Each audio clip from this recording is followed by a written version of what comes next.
ইয়া খাজা বাবা, ইয়া গাউস, ইয়া কুতুব, ইয়া পীর, মাজার শরীফ, কবর শরীফ, খানকা শরীফ, পীর শরীফ, রওজা শরীফ। দেখেছেন আজকে কোরআন মাজিদের নাম কি? কোরআন মাজিদের নাম কি? কোরআন শরীফ। আল্লাহকে শরীফ বলেছে কোনো সময়?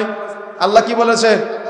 কোরআন মাজিদ হাকিম কারীম, কিন্তু হয়ে গেছে কি শরীফ। কিভাবে কিভাবে জানি শরীফ হয়ে গেছে? মাজার শরীফ, খানকা শরীফ, পীর শরীফ, হুজুর শরীফ। তো এক হুজুর, আমাদের একজন দাঈ দিনী ভাই, উনি গল্প করতেছে যে উনি এক জায়গায় গিয়েছে, যাওয়ার পরে বলতেছে যে শেখ এই কম্বল শরীফটাকে একটু দেওয়া যায়? তো উনি বলতেছে যে নেন।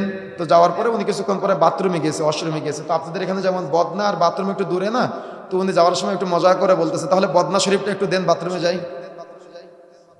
বুঝেন না? বলে তাহলে শরীফ বলতে বলতে বলতে বলতে বলতে বলতে সব শরীফ হয়ে গেছে আমাদের সমাজে। এগুলো চলবে না, এগুলা বিরত থাকতে হবে। অর্থাৎ খাজা বাবা, গাউস বা ইয়া গাউস, ইয়া কুতুব, এগুলা বলা অভ্যাসগত শিরক, যেটা ইসলামের সবচাইতে বড় পাপ।